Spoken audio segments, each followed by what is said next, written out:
Have a good day to my sweet and lovely students.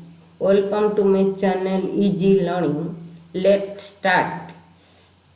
Class 6 topic Police in Sunlor section 3 SGP 3 ର ଆସ reading କରିବା। ଆସ ମୁଁ ସେ ବିଷୟଟା ଟିକେ ରିଡ଼ିଂ କରିବି ଆଉ ତୁମମାନଙ୍କୁ ବୁଝେଇବି। ଦେଖ ମୁଁ ରିଡ଼ିଂ କରିଛି, ତୁମମାନେ ଦେଖ। At the dead of night, he tried to get the pudding from the pot, but unfortunately it fell on his head. His whole body was smeared with rice pudding like gum. What to do now? He thought to himself.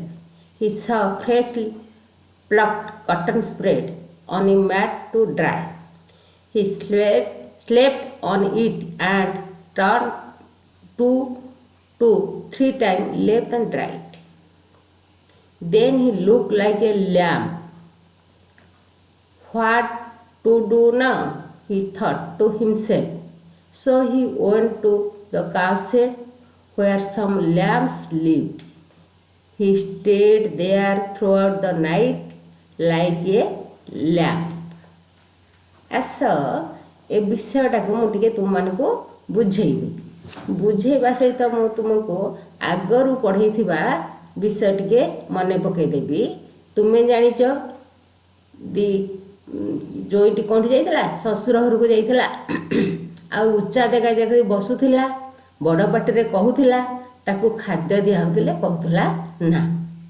କିନ୍ତୁ ତାକୁ କ୍ଷୀରି ଦିଆହେଇଥିଲା, ଇଚ୍ଛା ହେଉଥିଲା ଖାଇବାକୁ, କିନ୍ତୁ ଖାଇନଥିଲା, ତାର ଲୋଭ ଥିଲା। ସେଇ ବିଷୟରେ ଟିକେ ପଢ଼ିବା। At the dead of the night, dead of the night ମାନେ ପୁରା ମଧ୍ୟରାତ୍ରି, he tried to get pudding. He means the son-in-law, ଜୋଇଁ, tried to get pudding from the pot. ସେ ଚାହୁଁଥିଲା ପଟ୍ ମାନେ ପାତ୍ରରୁ କିଛି ପୁଡ଼ିଂ ଆଣିବା ପାଇଁ। ବଟ୍ ଅନଫର୍ଚୁନେଟଲି ମାନେ ଦୁର୍ଭାଗ୍ୟବଶତଃ, କିନ୍ତୁ ଦୁର୍ଭାଗ୍ୟବଶତଃ it fell on his head. ଦୁର୍ଭାଗ୍ୟବଶତଃ ସେ କ୍ଷୀରି ତା ମୁଣ୍ଡ ଉପରେ ଢାଳି ହେଇଗଲା। His whole body was smeared with rice pudding like gum. His whole body, ତା ସାରା ଶରୀର ୱାଜ୍ ସ୍ମିୟର୍ଡ ମାନେ ବୋଳି ହେଇଯିବା, ୱିଥ୍ ରାଇସ୍ ପୁଡ଼ିଂ ମାନେ ଏଇ ଯେଉଁ ଚାଉଳ କ୍ଷୀରି ବୋଳି ହେଇଗଲା, ଲାଇକ୍ ଗମ୍ ଯେମିତି ଅଠା, ଗମ୍ କହିଲେ ଅଠା ଭଳିଆ ତା ସାରା ଶରୀରରେ ସେ କ୍ଷୀରିଟା ଢାଳି ହେଇଗଲା। ହ୍ୱାଟ୍ ଟୁ ଡୁ ନାଉ? ସେ ବର୍ତ୍ତମାନ କ'ଣ କରିବ? ହି ଥଟ୍ ଟୁ ହିମସେଲ୍ଫ, ନିଜେ ଚିନ୍ତା କଲା। ହି ସ ଫ୍ରେଶଲି ମାନେ ତଟକା, ଫ୍ରେଶଲି ମାନେ ତଟକା, ପ୍ଲକ୍ଡ ମାନେ ତୋଳିବା, କଟନ୍ ମାନେ ତୋଳା, ସ୍ପ୍ରେଡ୍ ମାନେ spread on a mat to dry, ଗୋଟେ ମସିଣା ଉପରେ କ'ଣ କରୁଛି, ସଦ୍ୟ ତୋଳା ହେଇଥିବା ସତେଜ ତୋଳା ଗୁଡ଼ାକ ସବୁ ବିଛା ହେଇ ପଡ଼ିଛି। ବୁଝିଲ? ମନେ ରହିଲାଟି? ହି ସ୍ଲେପ୍ଟ ଅନ୍ ଇଟ୍, ସେ ତାପରେ ଶୋଇପଡ଼ିଲା। And turn two three times left and right, ସେ କ'ଣ କଲା କି 2-3 ଥର ତାପରେ ଗଡ଼ିଗଲା। ଲେଫ୍ଟ ମାନେ ବାମରୁ ଡାହାଣକୁ 2-3 ଥର ଗଡ଼ିଗଲା। ଦେନ୍ ହି ଲୁକ୍ ଲାଇକ୍ ଏ ଲ୍ୟାମ୍ପ, ତାପରେ ସେ କେମିତି ଦେଖାଗଲା? ଲ୍ୟାମ୍ପ ମାନେ ମେଣ୍ଢା, ସେ ମେଣ୍ଢା ଭଳିଆ ଦେଖାଗଲା। ହ୍ୱାଟ୍ ଟୁ ଡୁ ନାଉ? ମୁଁ ପୁଣି କ'ଣ କରିବ ଏବେ? ହି ଥଟ୍ ଟୁ ହିମସେଲ୍ଫ, ସେ ନିଜେ ଚିନ୍ତା କଲା, ମୁଁ ବର୍ତ୍ତମାନ କ'ଣ କରିବି? So he went to the cowshed. Cowshed ମାନେ ଜାଣିଛ? ଗୁହାଳ। ତେଣୁ ସେ ଗାଈମାନେ ଯେଉଁଠି ରୁହନ୍ତି ତାକୁ କୁହାଯାଏ ଗୁହାଳ। ତେଣୁକରି ହି ୱେଣ୍ଟ ଟୁ ଦ କାଉସେଡ୍, ତେଣୁ ସେ ଗୁହାଳକୁ ଗଲା। ହ୍ୱେୟାର୍ ସମ୍ ଲ୍ୟାମ୍ପସ୍ ଲିଭ୍ଡ, ଯେଉଁଠିକି କେତେ ଗୁଡ଼ିଏ ମେଣ୍ଢା ଥିଲେ। He stayed there throughout the night like a lamp. He stayed, ସେଠି ରହିଲା, ଥ୍ରୁଆଉଟ୍ ମାନେ ରାତି ସାରା, throughout the night like a lamp, ମେଣ୍ଢା ପରି ସେ ଗୁହାଳରେ ରାତି ସାରା ରହିଲା। ଆଚ୍ଛା ପିଲାମାନେ, ଆମେ ତାପରେ ନେକ୍ସଟ ପଢ଼ିବା। ଦେଖ ମୁଁ ରିଡ଼ିଂ କରୁଛି, ତୁମମାନେ ଶୁଣ। In the morning the in-laws searched for their son-in-law and found him in cowshed. Everyone except his mother-in-law thought him to be foolish, but the mother-in-law so pleaded, "My son-in-law is as simple, as innocent as lamb." This made the father-in-law very angry. He was very angry for other reasons. His wife took too much care of her foolish son-in-law. She gave him good food but neglected her husband. The son-in-law, living in comfort, was not willing to go home. ଆଚ୍ଛା ଦେଖିବା ସେଗୁଡ଼ାକର ମୁଁ ମାନେ ସହିତ ତୁମକୁ ବୁଝେଇଦେବି। In the morning, ତାପରେ ଦିନ ସକାଳେ, in lodge ମାନେ ଶ୍ୱଶୁର ଘର ଲୋକମାନେ, ବୁଝିଲ? ଯେମିତି ଇଏ ସନ୍ in law, brother in law, sister in ଲ ସବୁ ଅଛି ଲଜ୍। ତେଣୁ ଶ୍ୱଶୁର ଘର ଲୋକମାନେ ସର୍ଚ୍ଚ ମାନେ ଖୋଜିଲେ for their son in law, ଜ୍ୱାଇଁକୁ ଖୋଜିଲେ। ବଟ୍ ଫାଉଣ୍ଡ ମାନେ ଫାଉଣ୍ଡ ଆର ପାଷ୍ଟ ଫର୍ମଟା ଫାଉଣ୍ଡ ମାନେ ପାଇଲେ। ଇନ୍ ଏ କାଉ ସେଡ୍, ତାକୁ ଗୁହାଳରେ ପାଇଲେ।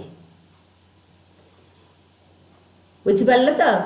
ଏଭ୍ରିୱାନ୍, ପ୍ରତ୍ୟେକ, ଏକ୍ସପେକ୍ଟ ବ୍ୟତୀତ, ହିଜ୍ ମଦର ଇନ୍ ଲ, ତା ଶାଶୁ ବ୍ୟତୀତ ଆଉ ସମସ୍ତେ ଥଟ୍ ହିମ୍ ଟୁ ବି ଫୁଲିସ୍, ସମସ୍ତେ ତାକୁ ବୋକା ବୋଲି କହିଲେ କିମ୍ବା ତା ଶାଶୁ ବ୍ୟତୀତ। But the mother in law so pleaded ମାନେ ଯୁକ୍ତି କରିବା। ତାଙ୍କ ଶାଶୁ ଯୁକ୍ତି କଲେ, ମାଇ ସନ୍ ଇନ୍ ଲ ଆଜ୍ ସିମ୍ପଲ୍, ମୋ ଜ୍ୱାଇଁ ଏତେ ସରଳ, ଆଣ୍ଡ ଆଜ୍ ଇନୋସେଣ୍ଟ ଆଜ୍ ଲ୍ୟାମ୍ବ, ଏତେ ସରଳ ଆଉ ମେଣ୍ଢା ପରି। କ'ଣ ହେଉଛି? ଭାରି ଶାନ୍ତ, ଇନୋସେଣ୍ଟ, ବୁଝିଲ? ଇନୋସେଣ୍ଟ ମାନେ ଶାନ୍ତ ପିଲାଟି। This made the father in law very angry. ଏଇସବୁ କଥା କ'ଣ ହେଲା କି? This made the father in ଲ, ଶ୍ୱଶୁର, ଭେରି ଆଙ୍ଗ୍ରି ମାନେ ରାଗିଗଲେ। ଆଙ୍ଗ୍ରି ଦେଖୁଛଟି? ରାଗିଗଲେ, ତାଙ୍କ ଶ୍ୱଶୁର ରାଗିଗଲେ। He was also very angry for other reason ମାନେ କାରଣ। He also very angry for other reason, ସେ ମଧ୍ୟ ଅଲଗା କାରଣ ପାଇଁ ରାଗିଗଲେ। His wife took too much care of her foolish son in law. କାହିଁକି ରାଗିଲେ? ତାଙ୍କ ସ୍ତ୍ରୀ his wife took too much care, ଅଧିକ ଯତ୍ନ ନେଉଛନ୍ତି, of her foolish son in ଲ, ତାଙ୍କ ବୋକା ଜ୍ୱାଇଁର ତାଙ୍କ ସ୍ତ୍ରୀ ଅଧିକ ଯତ୍ନ ନେଉଛନ୍ତି। ସି ଗେଭ୍ ହିମ୍ ଗୁଡ୍ ଫୁଡ୍, ତାକୁ ଭଲ ଖାଇବାକୁ ଦେଉଛନ୍ତି। ବଟ୍ ନେଗ୍ଲେକ୍ଟେଡ୍ ହର୍ ହଜବ୍ୟାଣ୍ଡ, କିନ୍ତୁ ନେଗ୍ଲେକ୍ଟ ମାନେ ଅବହେଳା, ବୁଝିପାରିଲେ ଟି? ଅବହେଳା କରୁଛନ୍ତି। କାହାକୁ ଅବହେଳା କରୁଛନ୍ତି? ନେଗ୍ଲେକ୍ଟେଡ୍ ହର୍ ହଜବ୍ୟାଣ୍ଡ, ତାଙ୍କ ସ୍ୱାମୀକୁ ଅବହେଳା କରୁଛନ୍ତି। The son in law living in comfort ମାନେ ଆରାମ, ସେ ଜ୍ୱାଇଁ ଆରାମରେ ରହିଛି। And was not willing to go home, କିନ୍ତୁ ୱିଲିଂ ମାନେ ଇଚ୍ଛା କରିବା, ବୁଝିହେଲା କି? Was not willing to go home, ଘରକୁ ଯିବାକୁ ଇଚ୍ଛା କରୁନାହିଁ। ଆଚ୍ଛା ପିଲାମାନେ, ଆମେ ଆମର କମ୍ପ୍ରିହେନ୍ସନ୍ କୋଶ୍ଚିନ୍ ଗୁଡ଼ିକର ଆନ୍ସର୍ ଦେଖିବା। ଆଚ୍ଛା ତୁମେମାନେ ସବୁ ଦେଖ, ମୁଁ ସେଇ କମ୍ପ୍ରିହେନ୍ସନ୍ କୋଶ୍ଚିନ୍ର ଆନ୍ସର୍ ଗୁଡ଼ାକ କହିବି, ତୁମେ ସବୁ ମନ ଧ୍ୟାନ ଦେଇ ଶୁଣ, ଆଉ ଏଇ କୋଶ୍ଚିନ୍ ଆନ୍ସର୍ ଗୁଡ଼ାକ ଖାତାରେ ଲେଖ, ପରୀକ୍ଷା ବେଳେ ମୁଖସ୍ଥ କରିବ, ବୁଝିଲା କି? ମନେ ରଖ। 1 ନମ୍ବରଟା ମୁଁ ତୁମ ପାଇଁ ପଢ଼ୁଛି। What happen when the son in law try to get the pot of pudding. କ'ଣ ଘଟିଲା ଯେତେବେଳେ ସେ ପାତ୍ରରୁ କ୍ଷୀରି ଆଣିବାକୁ ଗଲା? କ'ଣ ଘଟିଲା? ହାପନ୍ ଘଟିବା।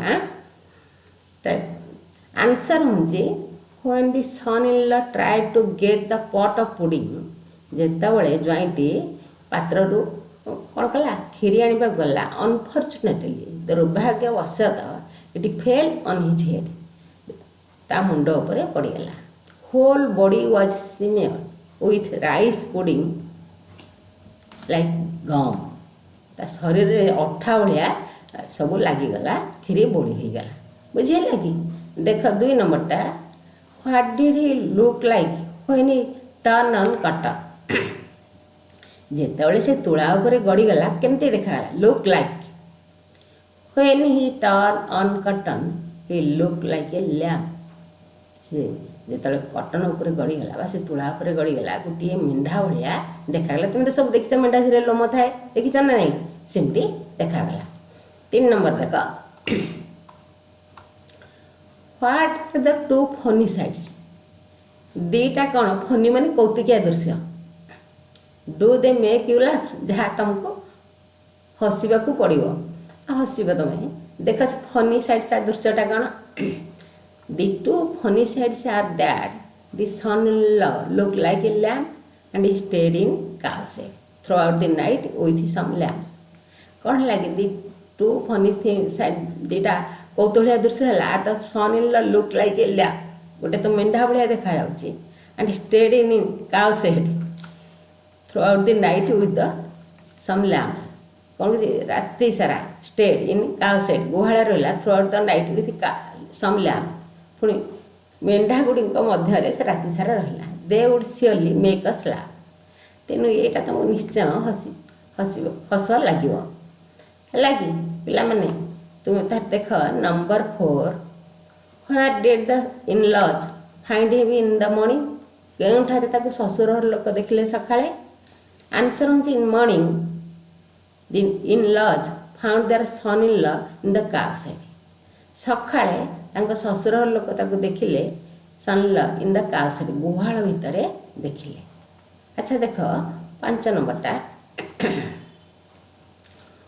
Who thought him to be foolish किए ताको बोका बोली भावुले एवरीवन प्रत्येक except his mother in law ता सासु बेता समस्ते कौन करते thought him to be foolish ताको बोका बोली कहते।